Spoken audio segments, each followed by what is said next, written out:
जय हिंद। आप सभी देश के भावी फौजियों का आपके अपने चैनल वर्दी लवर्स पे एक बार फिर से स्वागत है। दोस्तों, आज की वीडियो में हम बात करने वाले हैं एसएससी जीडी 2026 के लिए। ये वीडियो बहुत ज्यादा इंपॉर्टेंट होने वाला है क्योंकि आप सभी जानते हो कि एसएससी जीडी 2026 के लिए हम तैयारी कर रहे हैं, लेकिन हमारी तैयारी स्टार्ट करने से पहले हमें ये लक्ष्य हमें पता होना बहुत जरूरी है कि हमें कौन सी पोस्ट के लिए हम तैयारी कर रहे हैं।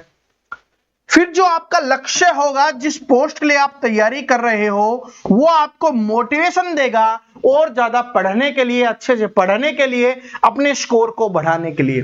तो आज वाले वीडियो में मैं आपको बताने वाला हूं कि आपके लिए बेस्ट पोस्ट कौन सी होने वाली है। आप लड़के हो, आप लड़की हो, दोनों के लिए बेस्ट पोस्ट कौन सी होंगी, उसके ऊपर हम यहां पर बात करने वाले हैं। जिसमें आपका जॉब प्रोफाइल क्या रहता है, सैलरी कैसी रहती है, प्रमोशन किस तरीके से मिलता है, किनको जल्दी मिलता है, किनको लेट मिलता है, उन सारी चीजों के बारे में बात करेंगे। और एक बात और बता देता हूं, अगर आप इस वीडियो को नहीं देखोगे तो जब फॉर्म भरने जाओगे तो आप एक मिस्टेक कर दोगे, जिसकी वजह से आप मेहनत भी करोगे और आपकी एक गलती की वजह से आपकी पूरी की पूरी मेहनत है वो खराब हो जाएगी। तो इसलिए ये वीडियो बहुत ज्यादा इंपॉर्टेंट है, क्योंकि एक बार हम क्लासेस की शुरुआत कर देंगे ना, तो फिर उसके बाद हमारे पास समय नहीं बचेगा इन सारी चीजों के लिए, ठीक है। क्योंकि फिर क्लासेज ही पढ़नी है, हमें सब कुछ सीखते ही रहना है, अपने स्कोर को बढ़ाना ही है, क्योंकि पढ़ना सबसे ज्यादा इंपॉर्टेंट है, ये बात तो है, ठीक है। लेकिन अगर पढ़े भी गए, मेहनत भी पूरी करेंगे और हमारा मेहनत का फल हमें नहीं मिल पाएगा तो फिर हमारे लिए दिक्कत है, ठीक है जी। तो चलिए शुरुआत करते हैं। सबसे पहले मैं आपको बता देता हूं, आपकी इन पोस्ट के ऊपर वैकेंसी आती है आपके एसएससी जीडी के अंदर, ठीक है। एसएससी जीडी 2026 में जो आपको वैकेंसी देखने के लिए मिलेगी, इन पोस्ट के ऊपर आपकी वैकेंसी आ रही होंगी, इन फोर्सेज में आपकी वैकेंसी है वो आ रही होंगी। अब इनमें से चुनना कैसे है उसके ऊपर मैं बात कर लेता हूं, लेकिन कुछ चीजें आपको बता देता हूं। जैसे कि सबसे पहली चीज है कट ऑफ को लेकर, क्योंकि बहुत सारे स्टूडेंट इस चीज को सोचते हैं कि सर जी हमने अगर हाई कट ऑफ वाली, क्योंकि इसमें कुछ ऐसी ही फोर्स हैं जिसकी कट ऑफ है वो बहुत ज्यादा जाती है, कुछ ऐसी हैं जिनकी सबसे कम रहती है। तो कुछ स्टूडेंट के दिमाग में ये रहता है सर जी हम हाई कट ऑफ वाली अगर पोस्ट को भरते हैं सबसे पहले नंबर पर और हमारे उतने नंबर नहीं आए तो क्या हमारा सिलेक्शन नहीं होगा? तो ऐसा नहीं होता। जैसे कि मैं आपको बताता हूं, आपने पहले नंबर पर कोई पोस्ट को भरा है और उसकी कट ऑफ मान लो गई है 140, उसकी कट ऑफ गई है 160 में से 140 उसकी कट ऑफ गई है, ठीक है, और आपके नंबर बन रहे हैं 138। तो इसका मतलब है कि मान लो पहले नंबर पे आपने एनआईए भरा था और मैं एनआईए की मैंने यहां पर लगा दिया है कि भाई 140 कट ऑफ गई और आपके नंबर आए हैं 138। तो इससे ऐसा नहीं है कि आपका सिलेक्शन नहीं होगा। हाँ, एनआईए में आपका सिलेक्शन नहीं होगा क्योंकि एनआईए की कट ऑफ 140 है। इसके अलावा आपका सीआईएसएफ में जिसकी कट ऑफ 138 से कम ही रही होगी उसमें आपका हो जाएगा, और भी जितनी भी फोर्सेज हैं उनमें आपका सिलेक्शन हो जाएगा। मान लो कि सीआईएसएफ में भी आपका नहीं हुआ, ये आपके 138 नंबर पर सीआईएसएफ की नहीं गई, ये आपके 128 नंबर आए हैं, फिर क्या करोगे? ठीक है, आपने तो पहले नंबर पे एनआईए भरी थी, दूसरे नंबर पे सीआईएसएफ भरी थी, तीसरे नंबर पे आपने एसएसएफ भरी थी, एसएस भी भरी थी, लेकिन उनकी कट ऑफ है वो 128 से ज्यादा गई है। तो ये बात है कि आपका इन सभी में सिलेक्शन नहीं होगा, लेकिन इसका मतलब ये नहीं है कि आपका आसाम राइफल की जो कम गई है उसमें नहीं होगा, आईटीबीपी में नहीं होगा, सीआरपीएफ में नहीं होगा, इन सभी में हो जाएगा, ठीक है। लेकिन आप ये सोचोगे कि भाई मैं तो कम कट ऑफ वाली है वो पहले नंबर पे भरूंगा। तो आपने मान लो कि आसाम राइफल भर दी या आपने आईटीबीपी भर दी, ठीक है जी, आईटीबीपी भर दी, कम कट ऑफ आप सोच के ये भरते हो कि कम कट ऑफ वाली मैं भरूंगा, और आपने इनमें से ये पोस्ट भर दी और आपने बहुत अच्छी मेहनत की, आपके 160 में से 155 नंबर आ गए, 150 नंबर आ गए, 140 नंबर आ गए, जिसमें आपको बेस्ट पोस्ट मिल सकती थी, जिसमें आपको एनआईए मिल सकती थी, एसएसएफ मिल सकती थी आपको, ठीक है, एसएस भी मिल सकती थी, सीआईएसएफ मिल सकती थी, लेकिन आपको फिर यही मिलेगा। आपको आसाम राइफल पहले नंबर पे भरा है तो आसाम राइफल ही मिलेगा, आईटीबीपी पहले नंबर पे भरा है तो आईटीबीपी ही भरेगा मिलेगा। लेकिन ये नहीं कह रहा कि ये खराब है, नहीं, लेकिन इनसे भी अच्छी पोस्ट है भाई। इसलिए आपको कट ऑफ के हिसाब से नहीं भरना, आपके लिए जो सबसे बेस्ट पोस्ट है उसको आप पहले नंबर पे, जिसमें आप जानना चाहते हो ना कि भाई मुझे इसी में लेना है, उसी में आपको फिर भरना है। अब कौन सी पोस्ट में क्या क्या काम होता है, किस तरीके से कौन सी बेस्ट है, उसके ऊपर मैं बात कर लेता हूं। लड़कों के लिए, लड़कियों के लिए कौन सी बेस्ट रहने वाली है, ये कट ऑफ वाली बात तो आप समझ गए होंगे, तो इससे तो डरने की अब आपको आवश्यकता है नहीं। आप आराम से, है ना, जो आपको अच्छी लगेगी उसको पहले नंबर पे, दूसरे नंबर पे इस तरीके से अरेंज करोगे, फिर अगर आपका सबसे कम कट ऑफ वाली में भी से ज्यादा नंबर होंगे तो उसमें आपका सिलेक्शन हो जाएगा।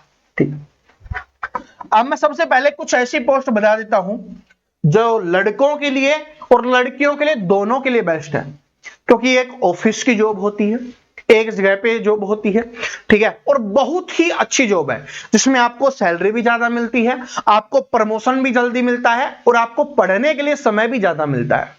तो उसमें पहले नंबर पे आपकी पोस्ट है एनआईए, आपकी है एसएसएफ और आपकी है एसएसबी। ठीक है जी। और अगर मैं पहले नंबर पे इन दो पोस्ट को ही रखना चाहूंगा, पहले नंबर पे एनआईए और आपकी एसएसएफ हो जाएगी, एनआईए और आपकी क्या हो जाएगी, एसएसएफ हो जाएगी। ठीक है जी। दूसरे नंबर पर हम बात करें तो दूसरे नंबर पर दो पोस्ट मैं आपको बता देता हूं, वो है आपकी एसएसबी और आप यहां पर लिख सकते हो सीआईएसएफ। ये आपकी दोनों क्या है, ऑफिस की जॉब है, आपकी मंत्रालय की जॉब है। ठीक है जी। एसएसबी है, ये आपके शांत बॉर्डर पर, नेपाल, जो हमारा नेपाल वाला बॉर्डर है उस साइड में आपको जॉब करनी होती है। सीआईएसएफ है, ये आपका इंडस्ट्रियल एरिया होता है, उसके ऊपर आपको काम करना होता है, वहां पर आपकी ड्यूटी लगती है। ठीक है जी। तीसरे नंबर पे आपकी आ जाती है यहां पर, अगर एनआईए, देखो एनआईए हमारा हो गया, हमारा एसएसएफ हो गया, हमारा यहां पर और कौन सा हो गया भाई, एनआईए, एसएसएफ, एसएसबी और सीआईएसएफ, ये हमारा हो गया है। ठीक है जी। अब हमारी ये पोस्ट बची है जिसमें फिर तीसरे नंबर पर आपकी है बीएसएफ, जिसको बॉर्डर पर ड्यूटी करनी है। ठीक है, जिसको बॉर्डर पर ड्यूटी करनी है उसके लिए बीएसएफ बेस्ट है, जिसको पाकिस्तान बॉर्डर पर, ठीक है, अपना ये बांग्लादेश वाला बॉर्डर है, यहां पर अगर आपको बॉर्डर पर ड्यूटी करनी है तो आप बीएसएफ को ऊपर नीचे भी कर सकते हो आपके हिसाब से, क्योंकि कुछ स्टूडेंट ऐसे हैं कि हमें ऑफिस वगैरह में, मंत्रालय वगैरह से कोई मतलब नहीं है, हमें तो बॉर्डर पर ड्यूटी करनी है, हमें बीएसएफ में ड्यूटी करनी है, तो आप इसको पहले नंबर पर भर सकते हो। ठीक है, क्योंकि बॉर्डर लवर्स काफी ज्यादा होते हैं, इसलिए मैंने यहां पर बता दिया है, स्पेसिफिक बात आपको बता दी है। ठीक है जी। फिर चौथे नंबर पर अगर मैं आपको यहां पर बताऊं तो फिर है आपकी सीआरपीएफ। सीआरपीएफ होता है केंद्रीय रिजर्व पुलिस फोर्स, यानी कि ये देश की पुलिस है, समझ रहे हो, जैसे अपने हर स्टेट की पुलिस होती है ना, वैसे ये क्या है, देश की पुलिस है, जिसको पूरे देश में जहां पर भी दंगे होते हैं, कुछ भी चीजों को कंट्रोल करना होता है, वहां पर आपकी सीआरपीएफ को भेजा जाता है। तो ये सीआरपीएफ लवर्स के लिए हो गया, जो पूरे देश में घूमना चाहते हैं उनकी यहां पर सीआरपीएफ हो जाएगा। उसके बाद आपका पांचवा है आईटीबीपी। ठीक है, और उसके बाद छठे नंबर पे आसाम राइफल। ठीक है, और भाई जो पूर्व वाले स्टूडेंट है, अपने ईस्ट वाले स्टूडेंट है, समझ रहे हो भाई, आप असम से हो, आप अरुणाचल प्रदेश से हो, आप मणिपुर से हो, मेघालय से हो, ठीक है, त्रिपुरा से हो, इस साइड से अगर आप हो तो आसाम राइफल भी आपके लिए बेस्ट रहेगा, क्योंकि आपके घर के बिल्कुल नजदीक आपकी ये जॉब रहने वाली है, तो आसाम राइफल आपके लिए बेस्ट रहने वाला है। ठीक है, आईटीबीपी होता है इंडियन तिब्बत बॉर्डर पुलिस, तो ठीक है, तो इसके लिए तो इस तरीके से आपको फॉर्म भरना है। लड़कियों के लिए सबसे बेस्ट है ये वाली, ठीक है, और जिनको बॉर्डर पर रहना है उनके लिए ये वाली है, जिनको पूरे देश में घूम के ड्यूटी करनी है उनके लिए आपका सीआरपीएफ हो जाएगा, और इनके बारे में तो मैंने आपको बता ही दिया है। ठीक है जी। तो इस तरीके से ये आपके लिए पोस्ट रहने वाली है जिनकी आपको तैयारी करनी है। लेकिन एक बात नोट करना, यहां पर जिस तरीके से प्रीफरेंस भरने से कुछ नहीं होगा, एनआईए और एसएसएफ की जो कट ऑफ है उसके लिए आपको काफी मेहनत करनी होगी भाई, काफी आपको मेहनत इसके लिए करनी ही करनी होगी। ठीक है, आपको 150 प्लस का टारगेट लेके ही चलना होगा 160 में से, तब जाके आप एक अच्छे स्कोर पर पहुंच पाओगे और एनआईए और एसएसएफ में जॉब ले पाओगे। इससे थोड़ा सा कम इनमें रहेगा, इससे थोड़ा कम इसमें, फिर इसमें और फिर इनमें रहने वाला है। ठीक है, तो आपको मेहनत कड़ी करनी है। ठीक है, और जो कट ऑफ है ना वो आपके स्टेट के ऊपर डिपेंड करेगी, आपकी स्टेट के ऊपर, आपकी कैटेगरी के ऊपर, ठीक है, और आपके जेंडर के ऊपर, भाई मेल फीमेल की है ना। तो इस तरीके से कि आप कौन से राज्य से हो, हर राज्य की कट ऑफ अलग जाएगी। आप कौन सी कैटेगरी से हो, general, OBC, SC, ST, EWS, जिसमें भी हो उसके हिसाब से। और फिर आपका जो जेंडर है कि आप मेल हो फीमेल हो, उस तरीके से आपका रहने वाला है। ठीक है, ये समझ में आ रहा है। तो इस तरीके से आपको अपनी पोस्ट प्रेफरेंस को चुनना है कि आपको क्या करना है, आपको लक्ष्य बनाना है। जैसे बहुत सारे लड़कों का लक्ष्य होता है मुझे बीएसएफ में जाना है, लड़कियों का लक्ष्य होता है कि मुझे सीआईएसएफ में जॉब करनी है, मुझे एसएसबी में जॉब करनी है। लड़कों का होता है मुझे एनआईए ही चाहिए, मुझे एसएसएफ ही चाहिए, मुझे एसएसबी ही चाहिए। जो आपको चाहिए आप एक बार कमेंट कर देना। आप कमेंट करने से क्या होगा कि आपको लगेगा कि भाई मैंने कमेंट किया था, आपको याद भी रहेगा, ध्यान भी रहेगा। ठीक है, और जिस दिन रिजल्ट आएगा आपको अपने कमेंट पे लाइक्स वगैरह आपको मिलना जब शुरू होंगे ना, तो आपको लगेगा कि हाँ मैंने जो बनाया था। क्योंकि आपने सुना होगा कि मैनिफेस्ट करो, ठीक है, मैनिफेस्ट करने की जो पावर है वो बहुत ज्यादा है आज के समय में।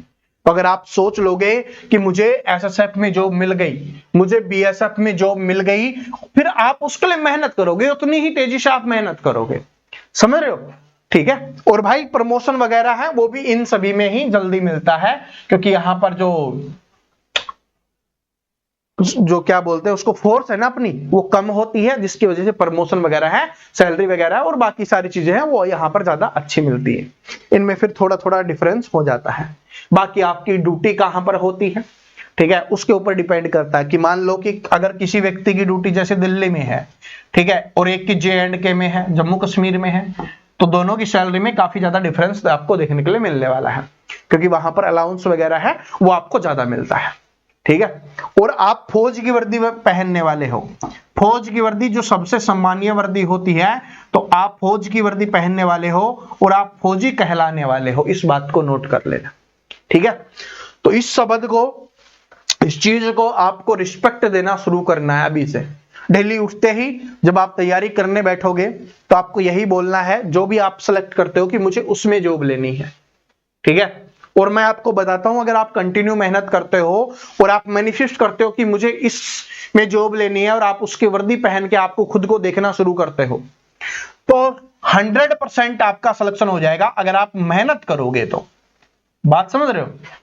ठीक है, क्योंकि बहुत सारे स्टूडेंट मेहनत के बाद भी रह जाते हैं, लेकिन मैनिफेस्ट में एक इतनी पावर होती है जिससे स्टूडेंट के अंदर एक अलग ही एनर्जी आती है, एक पॉजिटिव एनर्जी निकल के आती है, और वो पॉजिटिव एनर्जी आपको आपके सिलेक्शन की तरफ लेके जाती है। इस बात को आपको नोट कर लेना है। ठीक है जी। और 2 दिन क्लासेज लेट हो गई, उसके लिए मैं माफी चाहूंगा। कल से आपकी क्लासेज हैं वो 1 बजे से है, वो आपकी शुरू हो जाएंगे। भाई 2 दिन है ना, हमारे यहाँ पर लाइट चली गई थी जिसकी वजह से क्लासेज नहीं हो पाई थी। ठीक है, क्योंकि बारिश आ गई थी, आपको भी पता होगा, आसपास के एरिया से हो तो आपको पता भी होगा, जिसकी वजह से। ठीक है, रीजन जो भी था छोड़ो उसको। अब कल से है ना आपको 1 तारीख से है ना, सॉरी 1 तारीख से नहीं, 1 बजे आपको क्लासेस मिलना शुरू हो जाएंगी। और कल हम पहली क्लास है वो रीजनिंग की करने वाले हैं। ठीक है, कल हम रीजनिंग पढ़ेंगे, उसके बाद मैथ्स पढ़ेंगे। एक दिन रीजनिंग एक दिन मैथ। ठीक है, एक दिन रीजनिंग एक दिन मैथ। और फिर आपको क्या करना है, अगले दिन उस चैप्टर की आपको क्या करनी है, प्रैक्टिस करनी है। ठीक है, प्रैक्टिस आपको करनी है, तो इस बात को नोट कर लेना। आपको इस तरीके से हम पढ़ने वाले हैं। ठीक है, रीजनिंग में है वो आपके 30 चैप्टर हैं। एक दिन में एक चैप्टर हम पढ़ेंगे, क्योंकि मैंने छोटे छोटे करके बना दिए हैं। वैसे तो लगभग 18 से 20 चैप्टर है, लेकिन उनको छोटा करके 30 बना दिया है। तो 30 दिन में आपकी रीजनिंग है वो कवर हो जाएगी। यहां पर भी अगर हम छोटे छोटे पार्ट बना ले तो आपके 25 टॉपिक्स बन जाते हैं। एक टॉपिक को 2 से 3 दिन में हम पढ़ेंगे, तो 50 से 60 दिन में है। हम यहां पर 60 दिन लिख लेते हैं, तो 60 दिन में आपका क्या हो जाएगा, मैथ कवर हो जाएगा। तो 90 दिन के अंदर अंदर आप मैथ और रीजनिंग में चैंपियन बन जाओगे। ठीक है जी। तो मैथ और रीजनिंग की एक कंटिन्यू क्लास आपकी 90 दिन तक इस तरीके से आने वाली है। फिर ठीक है, इसमें स्कोर को बढ़ाना, आपकी प्रैक्टिस करवाना, सब कुछ मैं आपको करवा दूंगा, उसमें आपको टेंशन लेने की आवश्यकता नहीं है। जैसे ही आपके ऑनलाइन फॉर्म शुरू होंगे, ये बात और बता देता हूं, जैसे ही आपके ऑनलाइन फॉर्म है वो स्टार्ट हो जाएंगे, उसके बाद हम दूसरी एक सुबह क्लास रख लेंगे। आप बोलोगे तो 8 बजे 9 बजे, जैसा भी आप समय बताओगे, 8-9 बजे आपके लिए क्लास रखी जाएगी, जिसमें आपको एक दिन जीके जीएस, और एक दिन हिंदी की क्लास आपको देखने के लिए मिलेगी। हिंदी या ज्यादा दिन नहीं, 30 दिन में आपकी हिंदी कवर हो जाती है और बाकी बचे हुए दिन में हम क्या पढ़ने वाले हैं, जीके जीएस हम पढ़ने वाले हैं। तो इसका मतलब सब कुछ मैं आपको पढ़ाने वाला हूं, बहुत बेहतरीन तरीके से जो चीजें आएंगी। देखो मैं पढ़ाता कम हूं, लेकिन जो पढ़ाता हूं उसी में से आपके एग्जाम्स में आने वाला है। तो कोई भी क्लास को आपको मिस नहीं करना है। और अपनी जो क्लासेज होंगी भाई वो हिंदी लैंग्वेज में होंगी, ठीक है, हिंदी लैंग्वेज की क्लासेज होने वाली है, ठीक है जी। और जितने भी नए स्टूडेंट आए हैं, अपना टारगेट आपने कमेंट कर दिया होगा कि इनमें से आपने अपना कौन सा टारगेट बनाया है। तो नए स्टूडेंट है तो चैनल को सब्सक्राइब कर लेना, कल से आपको क्लासेस मिलना शुरू हो जाएंगी। और बेसिक क्लास है मैथ की अपलोड हो चुकी है, आप उसको देख सकते हो। सिलेबस की क्लास अपलोड हो चुकी है कि आपका सिलेबस क्या होता है, आप उस वीडियो को देख सकते हो, ठीक है जी। तो फिर कल से डेली मिलते हैं दोपहर में 1 बजे, ठीक है जी। जय हिंद।